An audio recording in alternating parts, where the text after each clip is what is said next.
All right, let's turn to the 11th chapter of Leviticus, and this section that begins in chapter 11 goes through chapter 15. I would really love to be able to take all these chapters in one session. It's kind of my dream. But you may notice some of them are very long. At least two of them are almost 60 verses long each. And so getting through that much material would be a real challenge. We got 50 verses in chapter 11. Chapter 12 is short, but chapters 13 and 14 have almost 60 verses each in them. And then there's chapter 15 is not short either. It's 33 verses. So I don't know that we can plan to cover them all in one session. But I would love to be able to do so, because we could then, in a single session, focus on this subject, which has to do with cleanness and uncleanness. And cleanness and uncleanness are conditions that come upon people, sometimes by their own doing, but sometimes through no fault of their own. And therefore, they are not moral states. That is to say, they are not the kind of thing where a person is morally wrong for being unclean, or morally good for being clean. They are ceremonial states. They are ritual states. They are conditions which determine whether you may or may not enter the tabernacle. And since Leviticus is a manual of worship, and worship means going into the tabernacle and bringing sacrifices there to God, the state of uncleanness was a very important thing to consider, because there were certain circumstances under which a person could not come into the tabernacle. Certain defilements would occur that would keep them unclean the rest of the day. And there were most of the things that defile a person kept a person unclean until sundown. But there were a few things that would make a person unclean for 7 days. And there were also some things that would keep a person unclean indefinitely, as long as a condition prevailed, like leprosy or an ongoing issue of blood from a woman who perhaps had not stopped bleeding after childbirth or something like that, where she just has ongoing condition. A person is unclean as long as the condition continues. So there's like three different possibilities of uncleanness. One is a minor thing. You come into contact with something that's not clean, and you remain unclean then for, just till sundown. You wash your clothes, and then you're unclean until sundown. Other times it's a 7-day period, and other times it's a more prolonged period based on a continuing condition. Now, again, if a person is unclean, that doesn't mean that they are, on the road to hell or anything like that. It doesn't mean they've actually done something morally wrong. And many times a person will be unclean totally innocently. But if they did contract defilement or uncleanness and knew about it, they were expected to separate themselves for a period of time. If they didn't know about it till later, as we saw earlier in the trespass offering and the sin offerings described earlier in Leviticus, if a person had made themselves unclean but didn't know it, they had touched something defiling but didn't realize it, and therefore neglected to remain separate for the period of time necessary, and then they later learned of this violation, then they had to offer a sin offering or a trespass offering. And that didn't mean that their uncleanness had made them sinful, but their neglect of the ritual of uncleanness, that is recognizing it and staying separate, that neglect was the violation that they had to offer a sacrifice for. Now, each of these chapters divide in a fairly natural place. Chapter 11 is a list of the kinds of foods that were unclean or clean for the Israelites to eat. God said this would set them apart from other nations, in that they had special dietary restrictions that God placed upon them. And by restricting their diet to those things which God approved, they were proving themselves to be separated unto the Lord. Because to give God the authority to tell you what you can eat and what you cannot eat is to give God rule over the most mundane areas of your life. Eating is the most fundamental thing that animals do and people do to stay alive. And therefore, to give God the say about what you will eat and what you won't eat is to acknowledge God's lordship over every area of your life. And by the Jews refraining from certain foods, this was a declaration of God's lordship over their lives. Chapter 12 talks about a woman's condition after childbirth being unclean for a period of time, largely because of the blood that a woman continues to bleed after childbirth for a while the inner organs are being healed up from the birth. Then chapters 13 and 14 are about lepers. Chapter 13 is primarily describing how to diagnose leprosy so that a man might be declared unclean or not, depending on whether he really had leprosy. The priest would be the public health official who would examine suspected cases of leprosy and determine whether they are or are not leprosy. And chapter 14 is mostly the ritual that is to be followed by a leper if he happened to be fortunate enough to cease to be leprous. We'll talk about that when we come to it. The latter part of chapter 14 talks about even a house having leprosy. It's obvious that what the word leprosy is being used to talk about a wide range of conditions, not merely what we call Hansen's disease, but actually other skin conditions and even conditions that can be on the walls of a house or even in the fabric, in the weave of a fabric. They can all be considered leprosies of sorts, although in some cases we'll probably talk about mold or some other kind of condition. It should not be thought that leprosy here is supposed to connect precisely with any condition we call leprosy today. The Hebrew word is simply referring to some kind of a surface condition that is not as it should be and is infectious and something that needs to be quarantined. And then the 15th chapter talks about uncleanness through the secretions, bodily secretions. In the case of a man, it would be a seminal discharge. And this would not be, a man would not be unclean during sexual relations when he had a seminal discharge, but at other times, perhaps in his sleep or in some abnormal circumstance. If he had semen that his body was emitting, this would be a condition that would keep him unclean until it was cured, until it didn't happen anymore. And a woman in the case of internal bleeding. So there's a sense in which there's a logic to the dividing up of these categories, because chapter 11 is talking about things that go into your body, food that you eat. The last of these chapters, 15, is about things that come out of the body, things that your body secretes or that emanate from the body, that defile. Leprosy is simply a condition that inheres in the body. And so uncleanness can be incurred by taking it in from the environment, as, for example, when you eat food. It can be something that resides within you innately, like leprosy does, or it can be something that proceeds from you and possibly can defile others. Now, when Jesus talked about defilement, He made it very clear that He did not consider that eating unclean foods really defiles a person in any way that matters to God. And Paul seemed to indicate that all rules about diet that were given to the Jews are no longer applicable under the new covenant. But, of course, all of these ceremonial things, and uncleanness is a ceremonial thing, all of those things are symbolic of spiritual things. But as far as the question of whether we need to continue to observe these rules, there are people, of course, who do try to suggest that we should. It does seem like the New Testament speaks rather directly on the subject. In Mark chapter 7, when Jesus' disciples were criticized because they ate not unclean foods, but they ate food with unclean hands, Jesus said this in verse 15 of Mark 7. There is nothing that enters a man from outside which can defile him. Now, of course, that's not true under the law. Under the law, eating food that was unclean would defile you.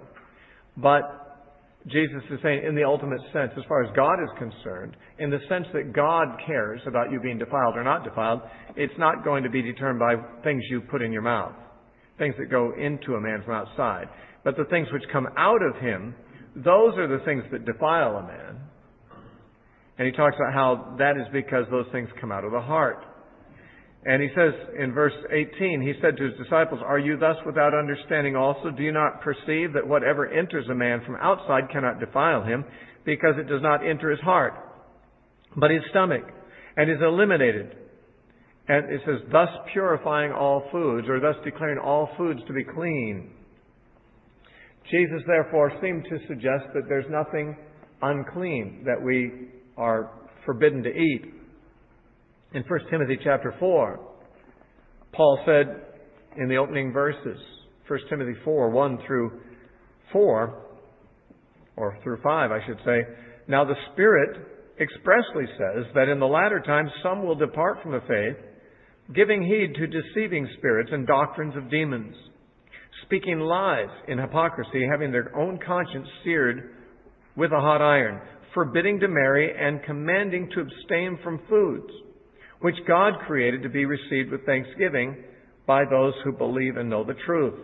For every creature of God is good, and nothing is to be refused, if it is received with thanksgiving, for it is sanctified by the word of God and prayer." Now, Paul says there's no food that is unclean. There's no creature that you can't eat. And therefore, these laws about clean and unclean food are no longer applicable. Now, as far as the other unclean states, whether it's leprosy or bodily secretions or the woman's bleeding after childbirth, those are conditions that might have, something. Actually, all of the unclean conditions we can see some kind of hygienic connection to. The Bible does not make that the issue, the health issue. People didn't know in those days about germs. They didn't know about infection. They didn't know about things that were microscopic. They had no way of knowing about those things. We do, and we can see, therefore, that a lot of these rules of cleanness and uncleanness are really, they actually serve a hygienic purpose. But we would have to say that's only a secondary issue. Their value to the Jew was symbolic, that they represented spiritual things. What goes into your mouth, although physically putting stuff in your mouth does not morally defile you, Jesus said it's only because it doesn't go into your heart. Jesus said it goes into your stomach, not into your heart. But there are things that you can take into yourself that do go into the heart. There are influences from the world that you could take in, like unclean stuff.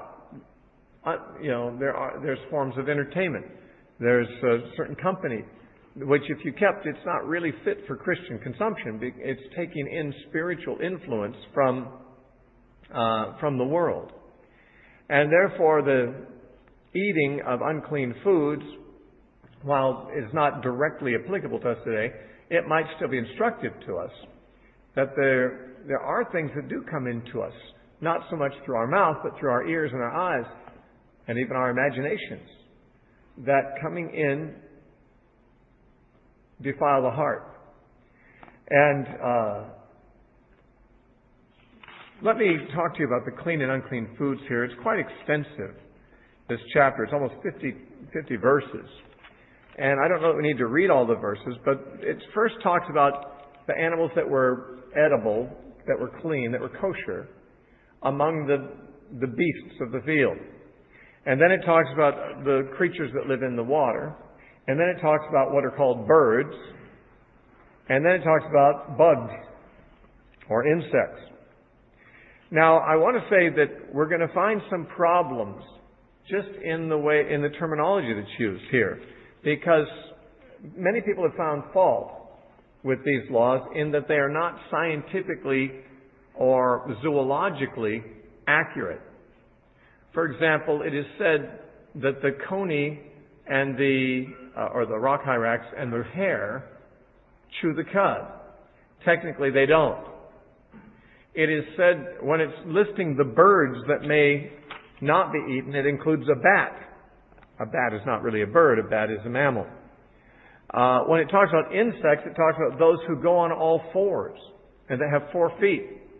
Well, all insects have 6 legs by definition. None of them have 4. And therefore, there are statements here about these categories of animals that sometimes fall outside of our, they're not technically correct zoologically. And obviously someone would say, well, see, that proves the Bible's not inspired because God would know that bugs don't have 4 legs and they have 6 legs. Well, not only would God know that, people would know that too. So whether it was inspired or not, you wouldn't expect anyone except maybe a blind man or someone who'd never looked at a bug, you wouldn't expect them to think that bugs only had 4 legs. I mean, some bugs are so small that an unobservant person might not have taken time to count their legs under a microscope. But there are plenty of bugs big enough that you can easily say they don't have 4 legs, they have 6. And therefore, rather than assuming that there's some kind of a zoological categorical mistake in these things, that things are being described as we would say phenomenally. God is describing things the way that a person at a glance would perceive them, because He does not expect that the average person is going to be giving minute attention. For example, a hare, its jaw moves when it chews in a similar manner to the way that a cow chews its cud.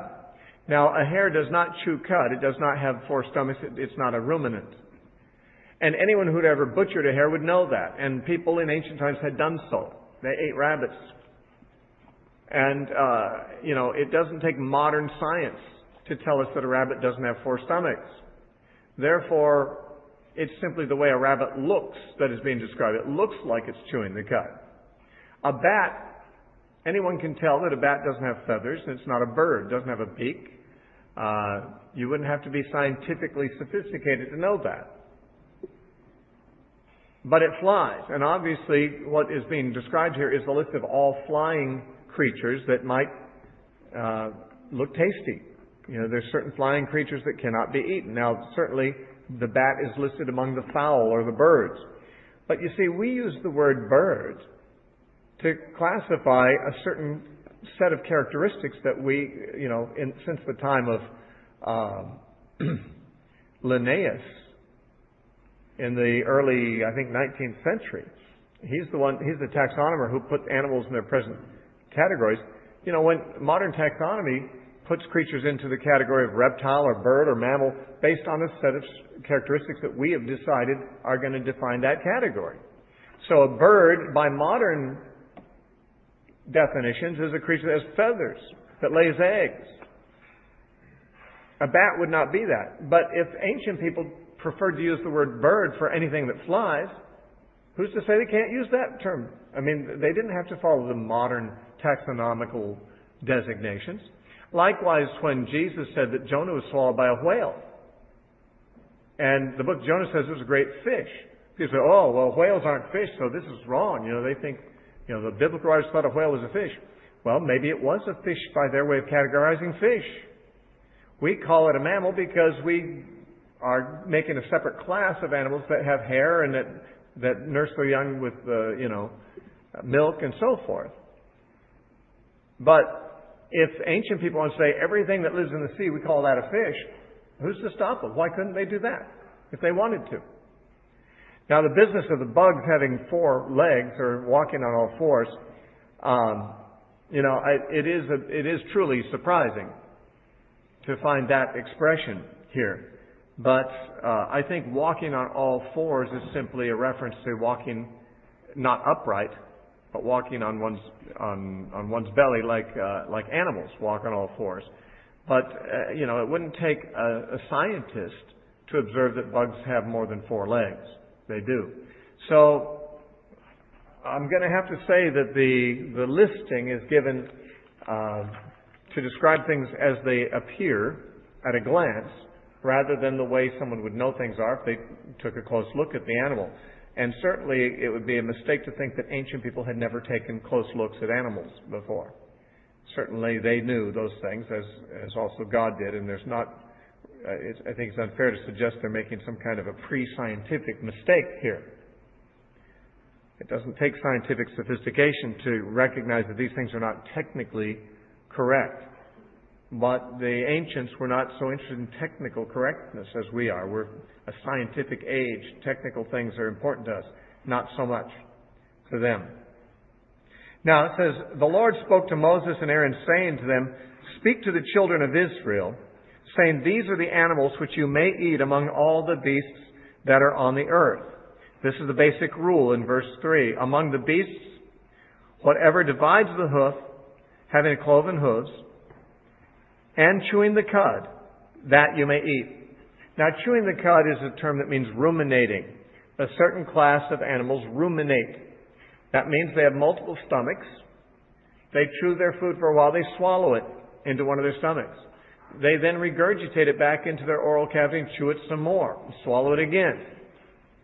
And they sometimes bring up the food several times and re-masticate. And by doing so, of course, they get more nourishment out of the food than we would. We just chew it up once and send it on down. It goes on through our digestive tract. I'm sure that what we eliminate still has a lot of potential nutrients in it, but a ruminant just doesn't let it go until it gets everything that can be gotten out of it. And it's really an amazing thing when you think about it. Take a cow, for example. A cow would be one of our main sources of protein. Its meat, its milk. We get a lot of protein from it. Where does the cow get its protein? I mean, after it's weaned and doesn't drink milk anymore as a calf, it gets its protein from the grass?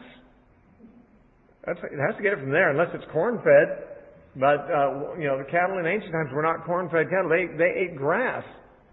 And yet, where do their bodies get the protein? Well, their bodies, of course, made the proteins. That we get our protein from eating their meat. They must draw from that grass a lot more nutrient than you and I would.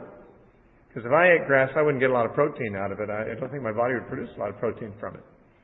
But obviously these animals that re-chew and re-swallow and regurgitate, they are ruminants. There's a special class of animals. And they, of course, none of them are carnivorous. They're all herbivorous animals. No carnivorous animals were clean. And a creature, even if it was a herbivore, it would have to have these two things going for it. It had to have a split hoof, as cows and goats and sheep do. Deer do. Certain wild game, mountain sheep and deer and antelopes and so forth have a split hoof. And therefore they would be okay if they also are ruminants. And I think all the animals I just named are ruminants. I think I'm not sure about deer I think deer are ruminants, if I'm not mistaken. Not that familiar with them, never dissected one. But in any case, any creature that had both those traits, a split hoof and was a ruminant, was clean. Now, an animal that didn't have both of those characteristics was not. And a few examples are given of animals they can't eat. Verse 4 mentions the camel. Verse 5, the rock hyrax. And verse 6, the hare. Because it says, although they chew the cud, they don't have a split hoof. And, of course, as I said, the rock hyrax and the hare don't literally chew the cud, but the motion of their mouth when they chew looks like an animal that does. And therefore, since the average Jew might say, oh, there's an animal that chews the cud, just by looking at it, it says, well, it may appear that they do, but they don't have a split hoof, so they should tip you right off. They're not clean animals. You can't eat those. Then he mentions the swine, the pig, in verse 7. Now, it does have a split hoof, but it doesn't ruminate. The pig just has a regular carnivore's digestive tract, and though it has a split hoof. So they have to have both characteristics. If they lack one of those characteristics, they're unclean. And it says about them, you can't eat them. It says, verse 8, their flesh you shall not eat, their carcass you shall not touch. They are unclean to you. And then it goes into the creatures that live in the water. And there's like two requirements for them too. They have to have fins and scales. It says in verse 9, of all that are in the water, whatever in the water has fins and scales, whether in the seas or in the rivers, that you may eat. And then anything that's in the water that doesn't have fins or scales are an abomination, it says in verses 10 and 11. It comes to the birds, so-called, and birds, by birds we just mean the category of things that fly, apart from flying insects. And instead of saying what qualifies a bird to be clean, it just lists the birds that are not clean. So, in the case of animals and fish, it tells us the category of animals that are clean. In the case of birds, it tells us the ones that are not clean. And that's because most birds are clean. Apparently, more species of bird are kosher to eat than are not. And it lists quite a few birds, and then it adds the bat. And the thing that these birds have in common with each other is they are carnivorous birds. A lot of birds, like chickens and so forth like that, you know, they eat grain and such. Of course, they'll eat bugs too when they can get them. But the thing is, they are not unclean because they do not live off of dead meat. And the ones that are said to be unclean are listed in verses 13 through 19, includes the buzzard, the vulture, the kite, the falcon, the raven, the ostrich, various kinds of owls and hawks are listed. And then the bat at the end in verse 19. Again, the bat is not a bird, but it is an unclean flying animal, and so it's listed among those other flying animals that are unclean. And then it goes into the insects in verses 20 through 23, and this is where it says, all flying insects that creep on all fours shall be an abomination to you. Yet these you may eat of every flying insect that creeps on all fours, those that have jointed legs above their feet with which to leap on the earth. These you may eat. That would be, everyone can picture the back legs of a grasshopper or a cricket or a locust. They are jointed. The leg extends up above the level of the body and then comes back down. Most insects don't have that feature. These jointed legs obviously make the creature suitable, make it capable of hopping. And a hopping insect was a clean animal. The others were not. Locusts, by the way, have been a staple in the diet of Middle Eastern people and some African peoples for a long time. They actually are about 50% protein by weight, about 20% fat, and they have a fair number of calories in them, so that sometimes we would mash them, crush them, cook them, fry them, and eat them, and they're actually a good protein source. And because locusts live entirely off of plant food, their bodies are simply recycled plants. Whereas many insects eat rotting flesh, garbage, and so forth. I mean, insects are very largely suited for tearing down decaying corpses and things like that, and garbage. But the hopping insects typically are all of the type that just eat green stuff, and therefore they were clean, and you could eat those. Now, what is the meaning of these particular designations? Some of it may be elusive to us, and we may be only able to guess at it. But one thing we should point out is that cleanness and uncleanness of animals is a type and a shadow of cleanness and uncleanness of people. That is, acceptableness and unacceptableness. Moses, when he was at the burning bush, and God told him to go speak before Pharaoh, he said, I can't speak before Pharaoh. I'm a man of unclean or uncircumcised lips. Uncircumcised would mean unclean, of course. The idea is I'm unacceptable to Pharaoh. And so cleanness and uncleanness here symbolizes that which is acceptable or not acceptable to God. And there are laws that the New Testament seems to recognize as reflecting this idea. For example, the law in Deuteronomy, which says that you should not plow with an ox and an ass together under one yoke. An ox is an unclean animal, and an ox is a clean animal, and an ass is an unclean animal. And you're not supposed to use them together under one yoke to pull a plow, according to Deuteronomy. In 2 Corinthians chapter 6, Paul seems to have that law in mind when he says in 2 Corinthians 6:14, "Do not be unequally yoked together with unbelievers. For what fellowship has righteousness with lawlessness? And what communion has light with darkness? And what accord has Christ with Belial? Or what part has a believer with an unbeliever? What agreement has the temple of God with idols?" Now, he's saying, why would you want to be yoked together with an unbeliever? You are clean. You are righteous. You are light. You are the temple of God. They are none of those things. And to say this image of not being yoked together with unbelievers is a picture of a clean animal being yoked together with an unclean animal. And that humans are depicted in these laws of clean and unclean animals seems to be confirmed from Peter's experience on the housetop in Joppa in Acts chapter 10, where God lowered a sheet in a vision full of animals, including unclean animals.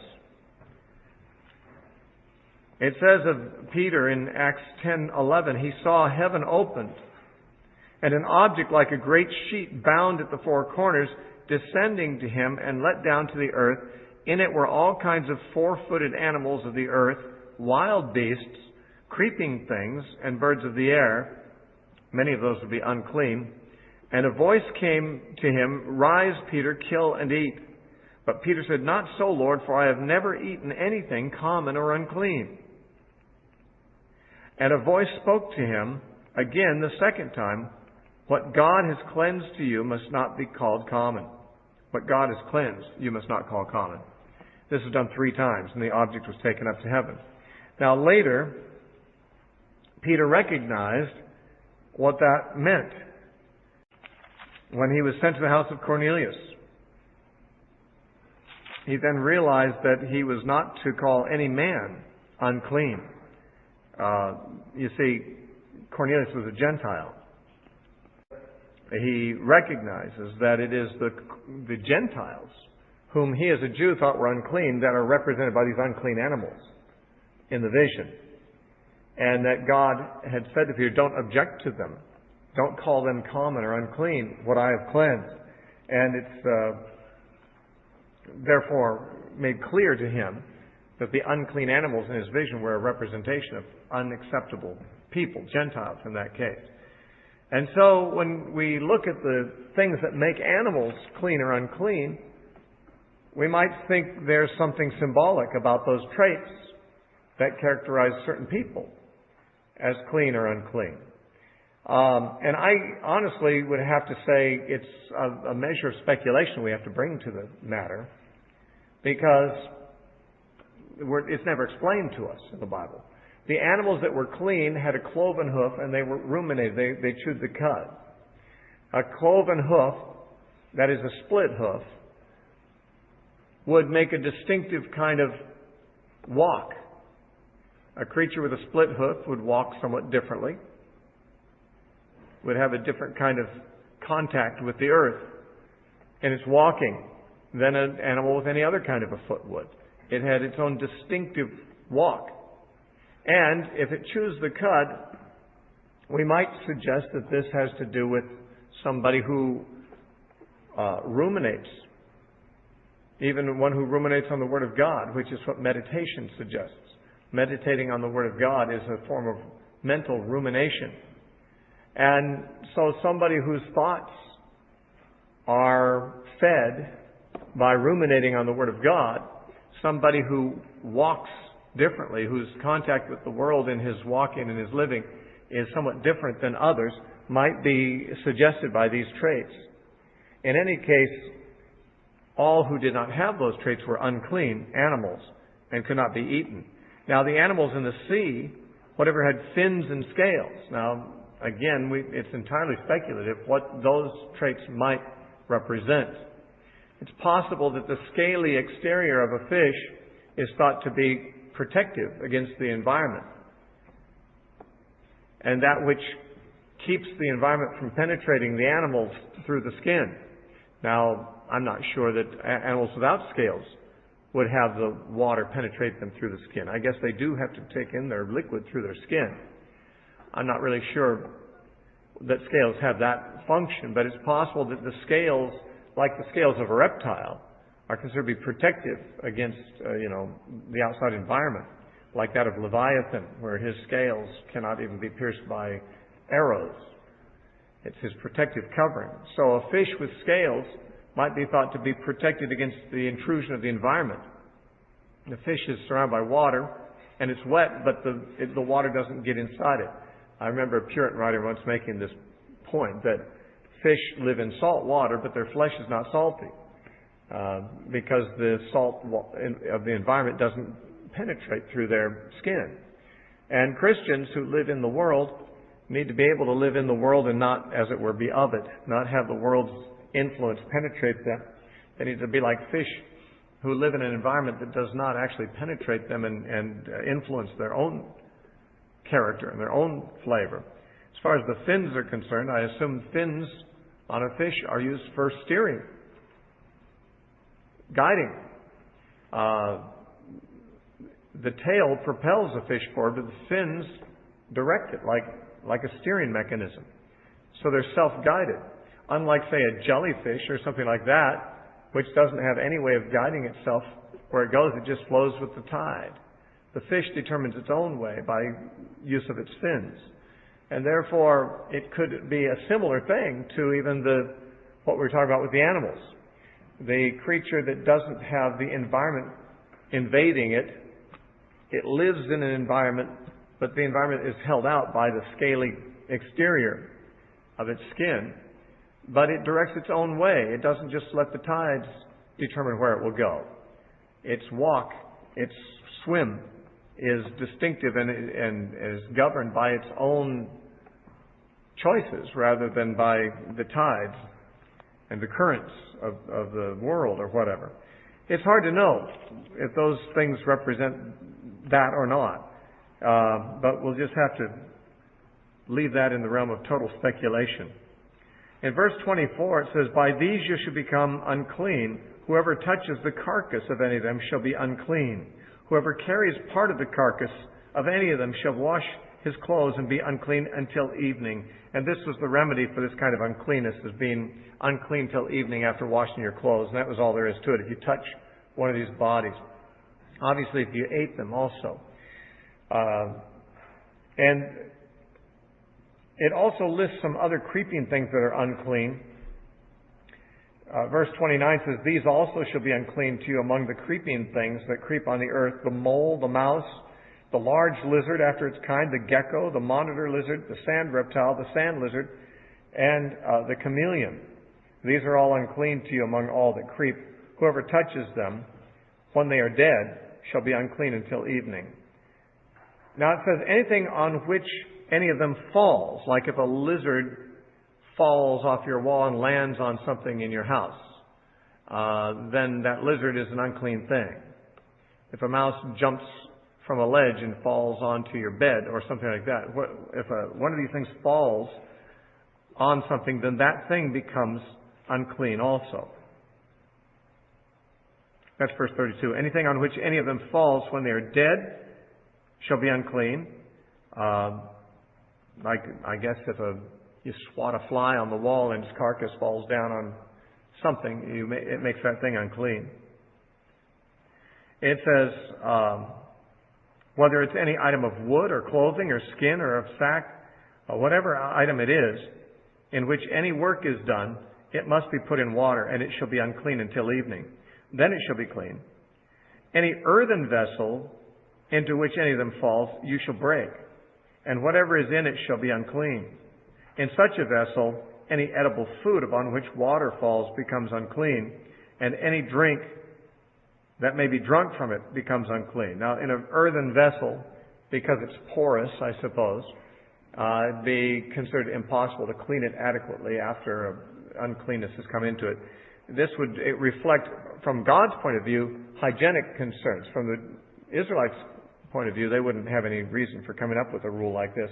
They wouldn't know the scientific reasons for being more concerned about an earthen vessel than some other kind of thing, because the earthen vessel is porous. And everything on which a part of any such carcass falls shall be unclean, verse 35 says. Whether it's an oven or a cooking stove, it shall be broken down, for they are unclean, and shall be unclean to you. Now, an oven or cooking stove was different for them than for us. Probably it was just made of mud, and it was just an earthen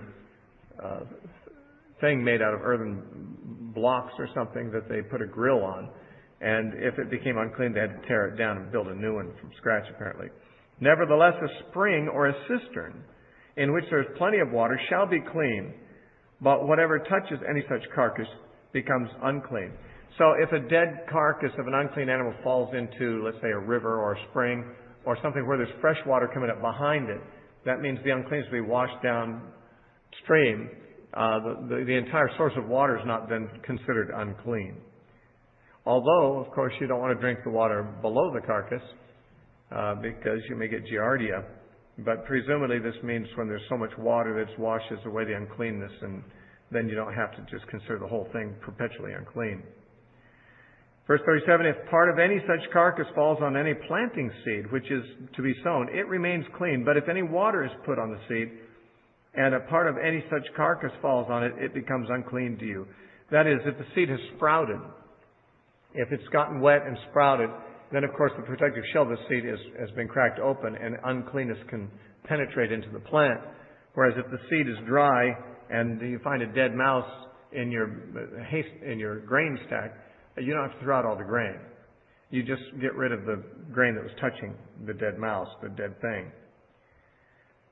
Verse 39 says, if any beast which you may eat dies, he who touches the carcass shall be unclean till evening. That is, a beast that is clean, but it dies on its own, apparently. Then it may be sick or something, and so it should be considered to be unclean. He who eats of its carcass shall wash his clothes and be unclean until evening. He also who carries its carcass shall wash his clothes and be unclean until evening. Verse 41, and every creeping thing that creeps on the earth shall be an abomination. It shall not be eaten.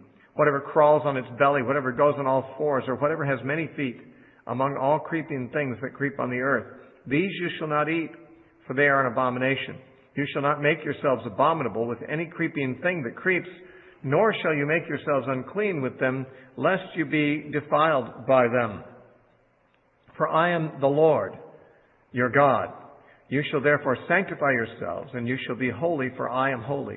Neither shall you defile yourselves with any creeping thing that creeps on the earth, for I am Yahweh, who brings you up out of the land of Egypt to be your God. You shall therefore be holy, for I am holy. This is the law of the beasts and the birds and every living creature that moves on the water and every creature that creeps on the earth, to distinguish between the unclean and the clean, and between the animal that may be eaten and the animal that may not be eaten. So everything that pretty much is alive in all the categories, things that creep, things that swim, things that fly, things that are running through the woods or out in the field, God has given sort of a standard for deciding whether you can eat it or not. And apparently, if someone did eat something unclean, they would remain unclean until evening. And so it wouldn't be the end of the world. It just would be something where they are not observing the laws of cleanness, and they're supposed to. God says, I want you to be holy. I want you to be separated. I want you to eat according to the diet that I mentioned, because that'll be a daily way in which you are set apart in ordinary ways of life from the rest of the people who are not holy. And chapter 12, then the Lord spoke to Moses, saying, speak to the children of Israel, saying, if a woman has conceived and born a male child, then she shall be unclean for 7 days. As in the days of her customary impurity, she shall be unclean. And on the 8th day, the flesh of his foreskin shall be circumcised. She shall then continue in the blood of her purification 33 days. So that'd be like 40 days altogether, 7 plus 33. And she shall not touch any hallowed thing, nor come into the sanctuary until the days of her purification are fulfilled. Now it's twice as long if she has a female child. If she bears a female child, then she shall be unclean 2 weeks, as in her customary impurity, and she shall continue in the blood of her purification 66 days, so a total of 80 days. When the days of her purification are fulfilled, whether for a son or a daughter, she shall bring to the priest a lamb of the first year as a burnt offering, and a young pigeon or a turtle dove as a sin offering, to the door of the tabernacle of meeting. Then he shall offer it before the Lord, and make atonement for her. And she shall be clean from the flow of her blood. This is the law for her who is born a male or female. And if she is not able to bring a lamb, then she may bring 2 turtle doves or 2 young pigeons, one as a burnt offering, the other as a sin offering. So the priest shall make atonement for her, and she shall be clean. Now, this almost treats childbirth as if it's a bad thing. You know, she has to make atonement for herself because of having a child.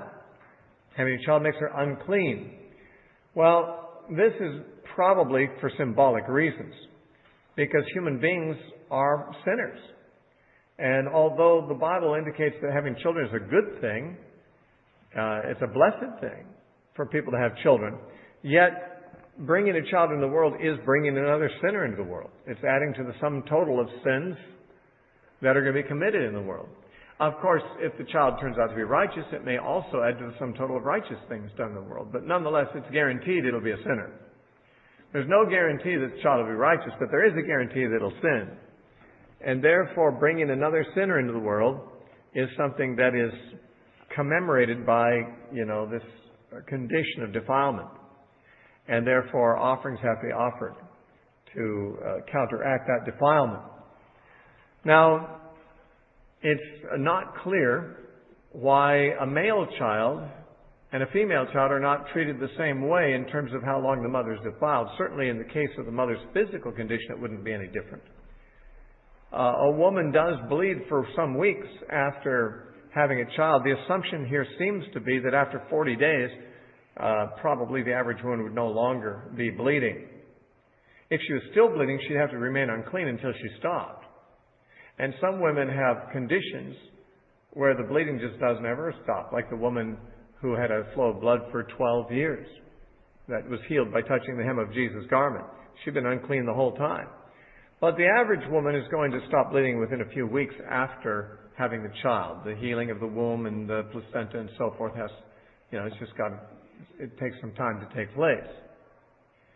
But see, if 40 days is long enough for the average woman to stop bleeding in the case of a male, it would be long enough in the case of a female child too, because female childs are not more hard on the system of a woman bearing the child than the male child is. And so the uncleanness is more than just a practical issue of waiting for her to stop bleeding. It's more than that.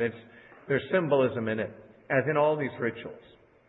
And the male child has to be circumcised on the 8th day, so the 40 days is broken up into 7 days plus 33. She's unclean for 7 days, and then she can be clean enough to go perform the necessary ritual of circumcision. And then she returns to the blood of her uncleanness, or the condition of uncleanness because of her continual bleeding, for another 33 days. And presumably, her bleeding will be over by then. But with a girl child, it's like 14 days and then 66. There's not anything in particular done after the 14 days that I know of.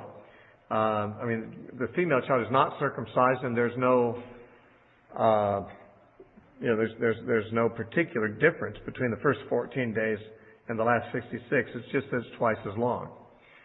Commentators really don't have very many creative suggestions as to why the female child made the mother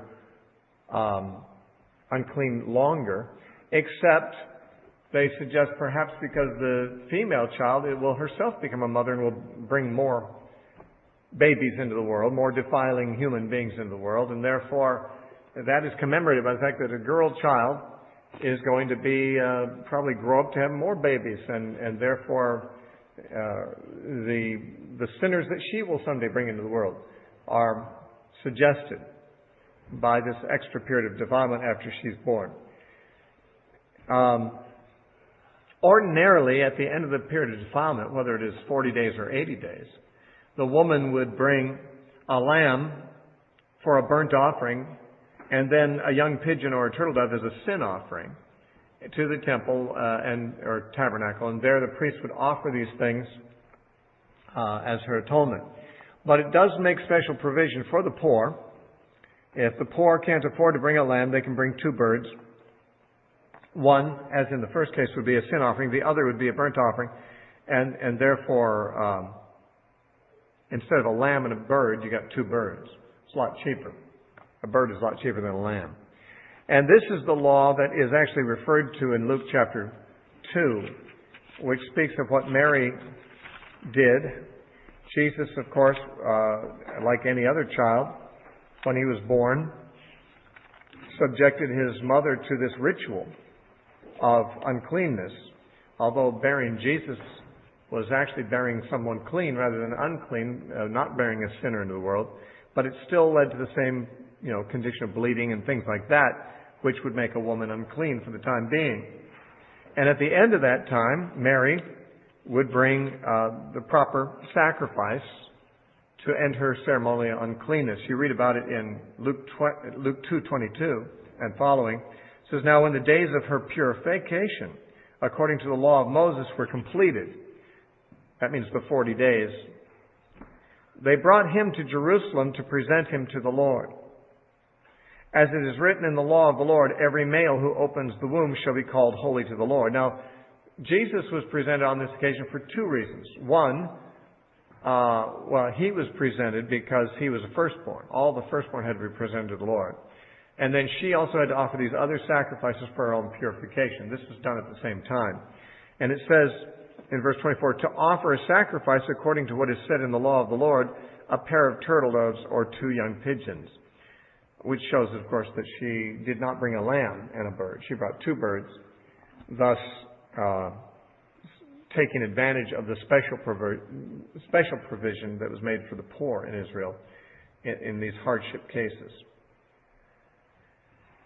So, having a baby, bringing a human into the world was considered to be defiling. And of course, so was bleeding. As we'll see in chapter 15, a woman with an issue of blood was one of the conditions that would be unclean. And every woman who bears a child has an issue of blood. There's also reference in Leviticus 15 to a woman's customary bleeding, which would be her monthly period. But there are special circumstances where the bleeding is not the customary monthly bleeding, and so they are treated here.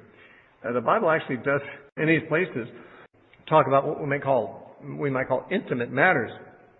A man having a seminal discharge or a woman with bleeding obviously is talking about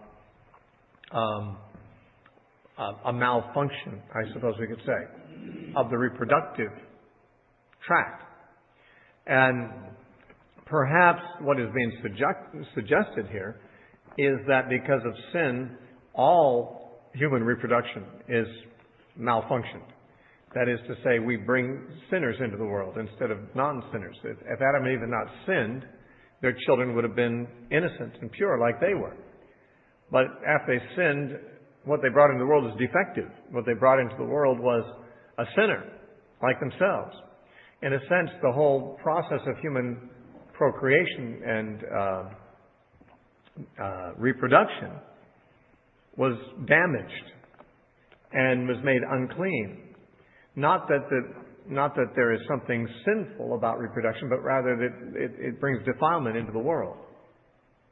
And as the food, eating unclean food might speak of, influences that come into you from outside, but spiritual influences that come into the heart, not those that go into the stomach. So these issues of the issue of blood, the issue of semen, the bleeding after childbirth, all of these things have to do with the reproductive organs and the reproductive system. And the cases that are mentioned are the cases where there's something that's not quite right. Even a woman's bleeding after childbirth, although it is normal, it's not probably quite right.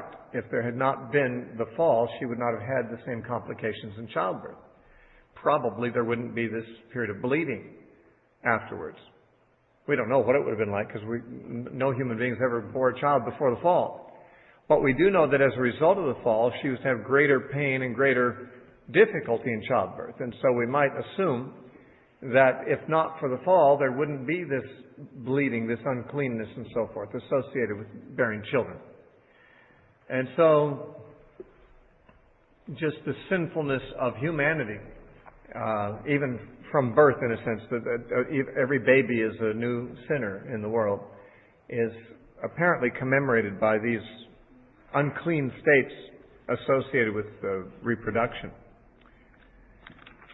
Of course, we then come to the leper. We're going to take a break here and come back to the leper separately. It's a very long treatment. And I think it has its own features of spiritual interest. As once we get past just all the rigmarole of diagnosis and the sacrifices and so forth, there are things about leprosy that I think provide a spiritual type that is worth considering. We'll take a break, though, before we do that.